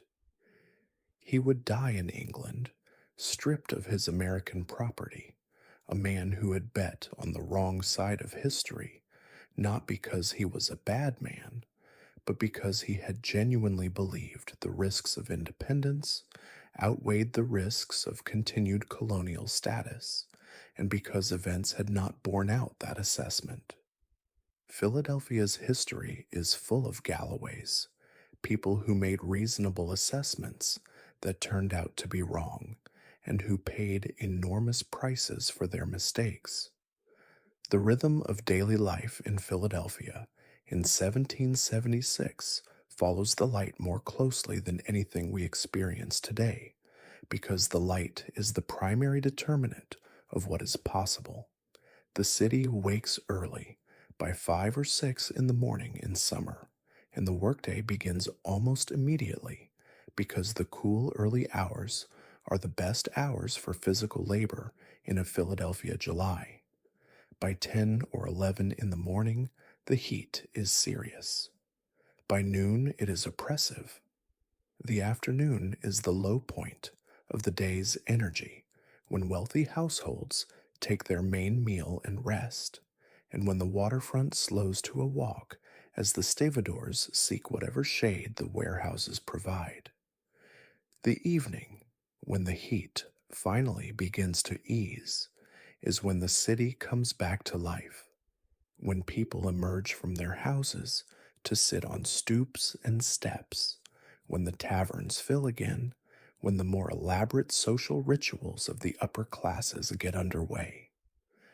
The social life of Philadelphia's elite in 1776 is conducted in the parlors and dining rooms of the city's best houses, and it is, by 18th century standards, genuinely sophisticated. The dinner party is the central social institution of the merchant class, and a well run dinner party in Philadelphia in 1776 would not be out of place in London. The table is laid with the good china, the silver is polished, and the meal proceeds through multiple courses over 2 or 3 hours, with the wine changing appropriately between them. After dinner, the women withdraw to the parlor while the men sit over their wine and, in 1776, more than at any previous moment in the city's history, talk politics. The conversations in those dining rooms, after the women have left the table, are where the revolution is also being planned, argued over, refined, where a merchant who has been cautious decides that independence is unavoidable, where a lawyer who has been reading Locke and Montesquieu works out in the course of an evening what a constitutional republic might actually look like in practice. The theater, one of Philadelphia's great cultural institutions before the war, is a casualty of 1776. The Continental Congress, in an early and somewhat counterproductive act of moral legislation, banned theatrical performances in 1774 as incompatible with the serious business of the Revolution and the frugal Republican values the cause requires. This prohibition is not universally popular in a city that has embraced the theater with real enthusiasm, and it will be openly flouted by the British during their occupation of the city in the winter of 1777 to 78, when the officers of Howe's army put on a famous series of theatrical productions that are attended by the Loyalist community and that the Patriots hold up as evidence of British decadence. But in the summer of 1776, the theater is closed, and the city's appetite for entertainment must be satisfied through other means. Concerts, not yet banned, card parties, dancing assemblies, and the inexhaustible pleasures of conversation. Night in Philadelphia falls slowly in the summer, the long twilight of the northern mid-Atlantic stretching well past 8 o'clock, and then the city passes into a darkness that is profound by modern standards. There are no streetlights except in the central blocks, where a system of oil lamps on posts, one of Franklin's civic improvements, provides a dim illumination that is better than nothing but not much. Most of the city is lit entirely by whatever light comes from the windows of occupied houses and the taverns, which are open late. Constables do their best to maintain order in the darkness, but Philadelphia in 1776 is not a particularly dangerous city by the standards of its time, or not more dangerous than any place where large numbers of people, alcohol, and the cover of darkness exist in proximity. The serious crimes, robbery, assault, happen mostly near the waterfront, where the sailors and dock workers and the establishments that serve them concentrate. The residential neighborhoods are quiet at night, the sounds of sleeping houses the dominant note of the darkness. No portrait of Philadelphia in 1776 is complete without Benjamin Franklin, and no portrait of Benjamin Franklin is complete without Philadelphia. The city made him, and he made the city, in a relationship of mutual creation that is unusual in the history of any place and any person. Franklin was born in Boston and will die in Philadelphia, and in the 70 years between those events, he will become the most famous American alive, the most internationally celebrated scientist of his era, one of the most effective diplomats in the Atlantic world, and the living embodiment of a particular set of American values: practicality, ingenuity, democratic good humor, the belief that the world can be improved through the application of human intelligence that will become central to how Americans understand themselves. His face is on the $100 bill, and his name is on the insurance company, and the investment account, and the self help book, and the business school, and all of this posthumous celebrity has had the effect of making him feel less like a person and more like a symbol. He was a person. He was difficult in some of the same ways that very intelligent people are often difficult, impatient with stupidity, sometimes cruel to people who could not keep up, his famous wit capable of drawing blood when he aimed it. He was also genuinely warm, genuinely curious, genuinely committed to the improvement of the world in ways both grand and small. He invented the lightning rod and the bifocal and a better stove and a flexible urinary catheter and a musical instrument called the glass harmonica that Mozart wrote music for. He did all of this before the revolution demanded his last and perhaps most important act of public service. In 1776, Franklin is 70 years old. He has been back in Philadelphia for only a year, having spent most of the previous decade in London as the colonial agent, trying to negotiate some workable solution to the constitutional crisis that is now beyond solution. He is tired, often unwell, and moving more slowly than at any previous point in his remarkable life. He is also still, unmistakably, Benjamin Franklin, sharp eyed, ironic, comfortable in his own skin in a way that makes everyone around him more comfortable in theirs. He sits on the committee to draft the Declaration of Independence, contributing to the final text his characteristic precision. It is Franklin who changes Jefferson's phrase, self evident truth, to the more elegant self evident, which is the kind of small editorial improvement that only someone who has been thinking about language for 50 years can produce. He is present at nearly every important gathering of the summer, and his presence matters. He is the man who made lightning safe, who organized the first hospital and the first lending library and the first learned society in the colonies, who argued the colonists' case before Parliament with such intelligence and dignity that his performance was reported all over Europe. When Franklin supports the revolution, it is not the act of a hothead or a demagogue. It is the considered judgment of the most widely respected American alive, and that judgment carries enormous weight. Franklin's Philadelphia house on Market Street is a gathering place for the city's intellectual community, and its owner a source of ongoing fascination to visitors who come to Pennsylvania from other colonies and from Europe. He is not the largest personality in the room. Adams has more passionate intensity, Jefferson more intellectual range, Madison, a few years hence, more sustained analytical depth. But he has something none of the others quite has: the quality of genuine groundedness, of a man who has thought about everything and retained a fundamental equanimity about the human condition that is, under the circumstances of the summer of 1776, both remarkable and essential. The other men in that state house are terrified, excited, uncertain, angry, driven by ambition or principle, or both at once.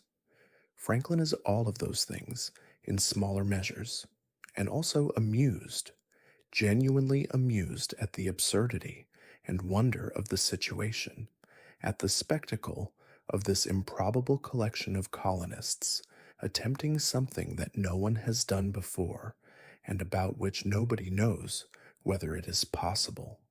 He has seen a great deal of the world. He believes it can be improved. He is willing to work toward the improvement without being certain it will be achieved. This seems to him and to his admirers like a reasonable way to approach existence. The children of Philadelphia in 1776 inhabit a world that is, in some ways, harder than the world of modern childhood, and in other ways, more immediately integrated into the life around them. A child in a laboring family is expected to contribute to the household from the moment they are physically capable, which means from about age 5 or 6. A small child carries water. A slightly larger child watches younger siblings, runs errands, helps with the kitchen garden. By 10 or 11, a working class child is doing real work. A boy might be apprenticed to a trade, committed by formal legal contract to a master craftsman who will provide food, shelter, and training in exchange for 7 years of labor. A girl is managing significant domestic responsibilities, and in some households, already learning a skill that will allow her to contribute to the household income as a seamstress, a laundress, or a domestic servant. The romance of childhood as a protected time for play and development is largely a creation of the 19th century and the growing middle class. In 1776, especially for the poor, children are small adults in waiting, useful as soon as they can be made useful. The education available to Philadelphia's children varies enormously by wealth and circumstances. The city has several schools: Christ Church School, the Friends School at 4th and Chestnut, the German Lutheran school that teaches its lessons in German, the charity school run by the city's Quaker community for the children of the poor, and each represents a different tradition and a different vision of what education is for. For the wealthy, education is preparation for the life of a gentleman or a lady. Latin and Greek for the boys, French and music and needlework for the girls, and eventually, for the most ambitious sons, the College of Philadelphia, which trains ministers, lawyers, and doctors with a curriculum that includes natural philosophy, moral philosophy, and the classical languages. For the middling sort, education is more practical: reading, writing, and arithmetic, the tools necessary to run a business, read a contract, and navigate the world of commerce. For the poor, education is whatever can be managed alongside the work that cannot be postponed. The experience of being a child in Philadelphia in the summer of 1776 is inseparable from the experience of watching something enormous happen to the adult world. The arguments in the taverns, the militia drills in the open squares, the men hurrying with dispatches to the State House, the ships departing with supplies for the army. All of this is the backdrop of childhood in that year. Children are remarkably observant, and the children of Philadelphia in 1776 are absorbing, without necessarily understanding, the fact that the world their parents have known is changing. They will grow up to be the first generation of Americans born into independence, and the peculiar intensity of the founding moment will be part of their earliest memories, the way that larger events always inscribe themselves on the consciousness of those who are too young to fully grasp them, but old enough to feel their weight. One of the things that makes Philadelphia genuinely remarkable in 1776, as opposed to merely important, which any seat of government becomes when history chooses it, is the quality of its civic institutions, and no one is more responsible for those institutions than Benjamin Franklin. The Pennsylvania Hospital, which Franklin co founded with Dr. Thomas Bond in 1751, is not just the first hospital in the colonies. It is a genuinely sophisticated institution with wards for the insane as well as the physically ill, a library, and a commitment to clinical teaching that makes it the training ground for the best physicians in America. The Library Company of Philadelphia, which Franklin established in 1731 as the first lending library in the colonies, has grown into a collection of thousands of volumes available to any subscriber for a modest annual fee, and its reading room on Fifth Street is the de facto research library for the city's lawyers, physicians, clergymen, and curious citizens. The American Philosophical Society, which Franklin reorganized and revitalized, meets in the State House yard and includes among its members men whose intellectual interests range from astronomy to botany to economics to engineering, the 18th century's version of a research university held together by the conviction that systematic inquiry into the natural world produces knowledge that can be practically applied to improve human life. The practical intellectual tradition that these institutions represent is distinctly Philadelphian and distinctly Franklinian, and it shapes the character of the city's engagement with the Revolution in ways that are easy to underestimate. Philadelphia's revolutionary moment is not purely a political event. It is also a scientific event, an application of Enlightenment rationalism to the problem of government. The men who write the Declaration and later the Constitution are not just politicians. They are men who have read Locke and Montesquieu and Newton, who believe that the principles of good government can be discovered through reason the same way that the principles of natural philosophy can be discovered through experiment, who treat the design of a republic as an intellectual problem susceptible to rational analysis rather than a matter of tradition or divine right. This is an extraordinary claim that government can be designed from scratch on the basis of first principles, and the fact that it is being made in Philadelphia, in the same city where Franklin showed that lightning follows physical laws, and where Bond proved that the mentally ill can be treated rather than merely confined, is not a coincidence. It is the expression of a particular intellectual culture that the city has cultivated over a century. The city's coffee houses, the London Coffee House on Front Street, the city tavern's more refined cousin, are where this intellectual culture shows its daily face. Unlike the taverns, which are primarily social and drinking establishments, the coffee houses are primarily commercial and intellectual ones. Places where merchants gather to exchange commercial intelligence, where newspaper readers discuss the morning's dispatches, where the city's lawyers and doctors and clergy meet to argue about natural philosophy and political theory over the fashionable hot drinks that have replaced ale as the beverage of the intellectually active class.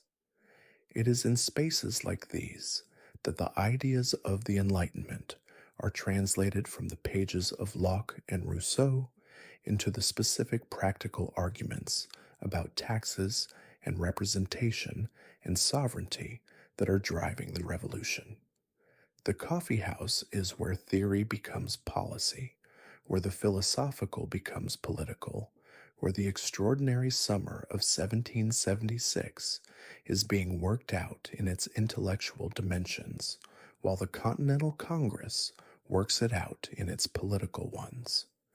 Any honest account of Philadelphia in 1776 has to make room for the people who are most conspicuously absent from the official history of the founding. The enslaved men and women who are working in the wealthiest households of the city, while their enslavers debate liberty, and the free black community that is navigating the complicated space between the revolutionary ideals being proclaimed and the racial reality being maintained. Philadelphia's free black population in 1776 is small but significant, concentrated in the neighborhoods north of Market Street, working as laborers, domestic servants, food vendors, and in the trades that white workers have left open to them, which are not many. These are people living in the same city as the founders, breathing the same air, hearing the same arguments about natural rights, and making their own assessments of what those arguments mean for them and whether the men making them can be trusted to follow through.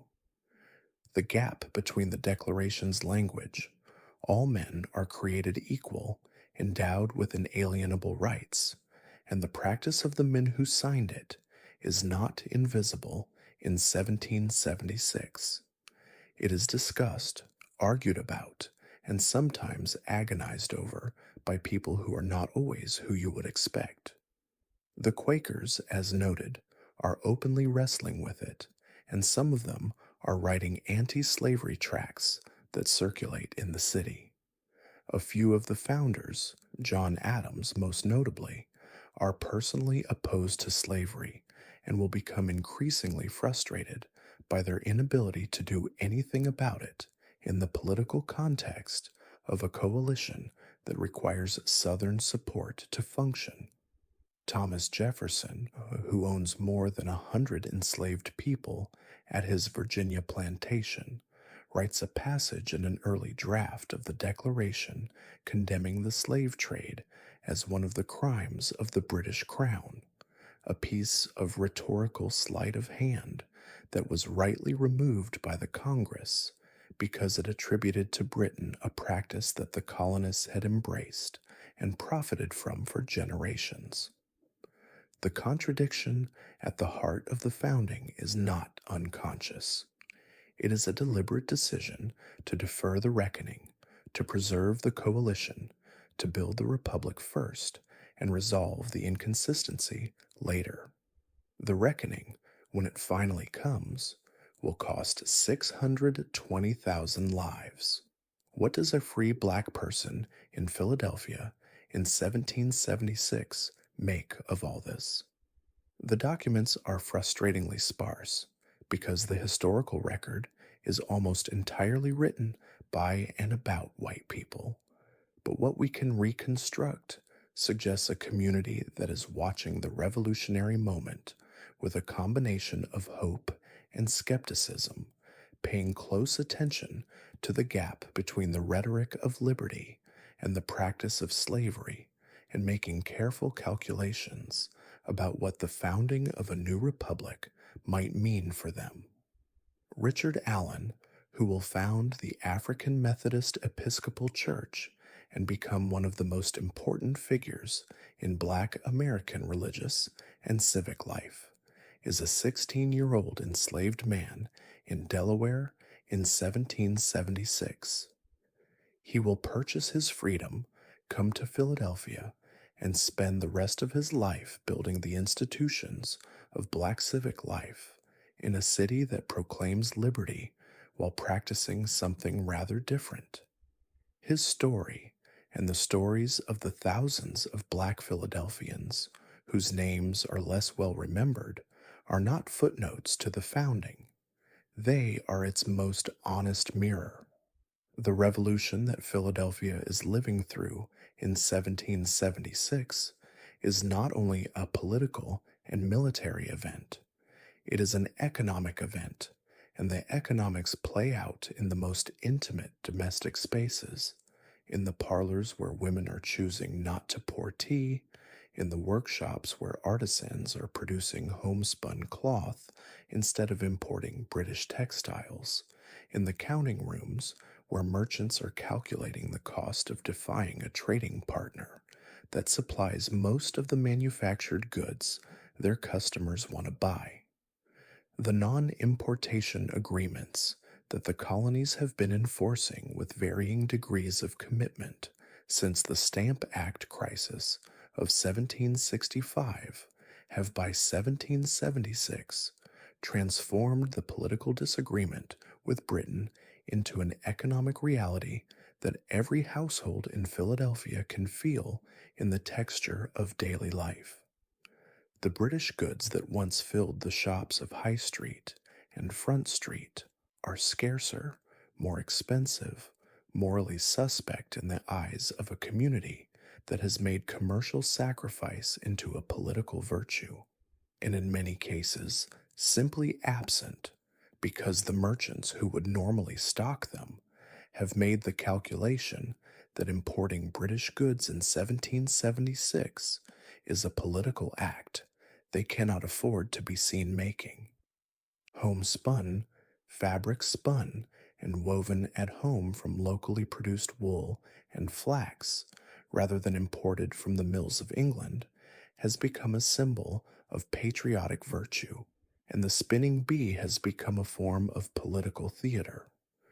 Groups of women gathering to spin together are making a visible public statement about their commitment to the colonial cause and their willingness to sacrifice the comfort and convenience of British goods for its sake. This is not a trivial sacrifice. British cloth is genuinely better than most American homespun of the period, more uniform, more finely finished, available in the fashionable colors and patterns that the market has produced, and choosing the cruder domestic product is a real concession.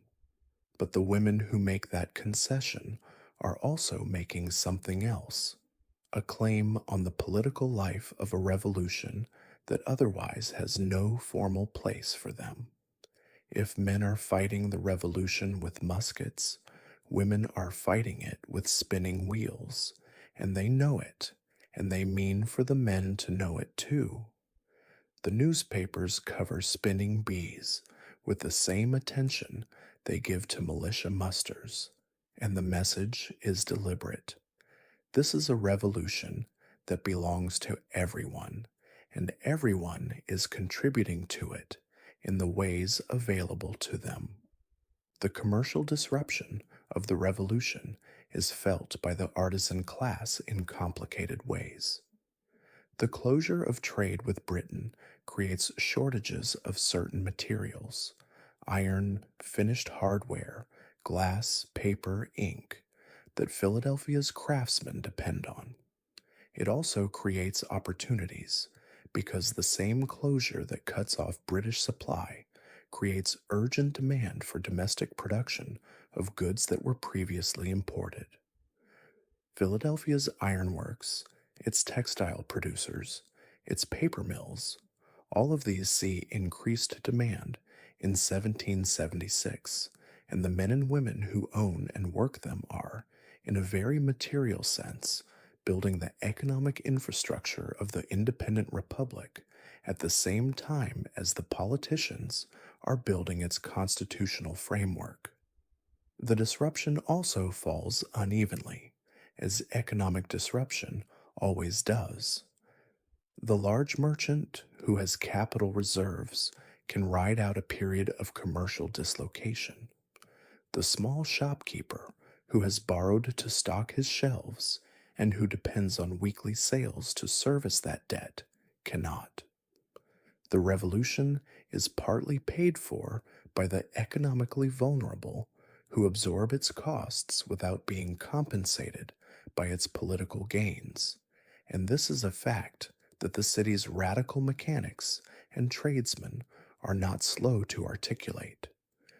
The revolution's promise of liberty is, from the beginning, in tension with the revolution's economic realities, and Philadelphia is where that tension is most visible because Philadelphia is where the stakes are highest. The mythology of the founding has, over 2.5 centuries, done what mythology always does. It has removed the uncertainty and the terror and the doubt and left behind only the triumph. We know how it ends, which means we look at the summer of 1776 through the prism of that ending, and everything looks like it was leading inevitably to the right outcome. None of the people living through it felt that way. In the summer of 1776, the outcome was not inevitable. The revolution could have failed, the army could have been destroyed, the Congress could have been captured. The alliance with France that would ultimately make victory possible was not yet secured. It would not come until 1778, and it would not come until Washington had demonstrated that the Continental Army could survive. In July of 1776, Washington had not yet demonstrated this, because the crisis that would demonstrate it, the terrible winter of Valley Forge, the miraculous recovery, was still 18 months in the future. The men who signed the Declaration knew they were taking a risk that could end in their execution. This is not a figure of speech. Benjamin Harrison of Virginia, a large, jovial man, made a grim joke of it on the day of signing.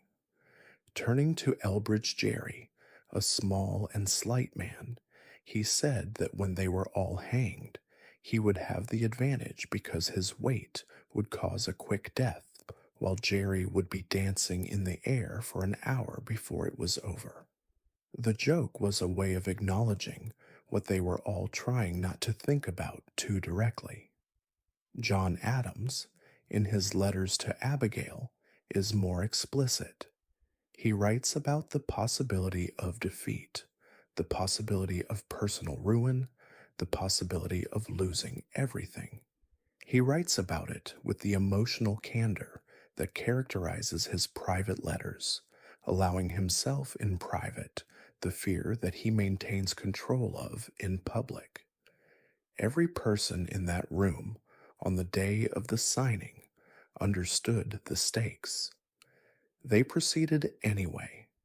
For the ordinary people of Philadelphia, the women doing laundry on the waterfront, the dock workers drinking rum at the end of their shifts, the German immigrants who understand only fragments of the English language debate, but who know that something enormous is happening. The summer of 1776 is also a moment of heightened awareness, a collective sense of standing at a threshold. The city is louder, more intense, more argumentative than usual. Strangers speak to each other in the street about things that a year ago would have been considered dangerously seditious to say aloud. There is a quality of collective breath holding, as if everyone is waiting for something to happen that will resolve, one way or another, the unbearable uncertainty of the present moment. The Declaration, when it is read in the State House yard on July 8th, provides that resolution, not a guarantee of victory, not a promise that everything will be all right, but a committed statement of intention that makes the situation irrevocable in the most important psychological sense. Whatever happens now, they have said who they are. The waiting is over. And then, even as the bells ring, and the bonfires are lit, and the royal arms are torn down, and the Declaration is being copied and dispatched to every corner of the continent, Philadelphia goes back to its ordinary life. The market opens on Friday morning. The taverns fill. The water is fetched, and the bread is baked, and the children are fed, and the counting rooms open, and the ships are loaded at the wharves. The extraordinary moment passes into the texture of the ordinary, which is where everything eventually goes. The people of Philadelphia in the summer of 1776 are, more than anything else, human beings, brilliant and petty, courageous and frightened, capable of enormous sacrifice, and susceptible to small comforts, embedded in the daily rounds of eating and sleeping and working and loving and arguing and going on. They did something extraordinary. They also did the laundry. Both of these things are true, and the second might be the more important thing to remember, because it is the one that makes the first possible. And there it is, Philadelphia in 1776, as best as we can see it from this distance. The real city behind the monument, with its smells and its arguments and its people carrying water and worrying about money and falling asleep in the heat. I hope it was good company tonight. I hope the streets of that city have carried you somewhere quieter and warmer and further from whatever was crowding your thoughts when you lay down. If you are still listening, you can let the words go now. Let Philadelphia drift away. Let the cobblestones and the church bells and the smell of tar from the wharves grow soft and distant, like something you might have dreamed. You are here, wherever here is for you tonight, and here is safe, and here is enough. If these slow histories are helping you sleep, the kindest thing you can do is subscribe. It takes 1 second, and it means you will always find a new story waiting when you need one, and it genuinely helps the channel grow so that more of these long, quiet episodes can keep coming your way. And leave a comment when you wake up. Tell me where you were listening from tonight, what time it was, whether you made it all the way to the declaration or drifted off somewhere in the taverns or in the market or in the warm brick rooms of some Philadelphia house that no longer exists. I love knowing where these stories travel. Until the next quiet evening, rest well, sleep deeply. You have earned it.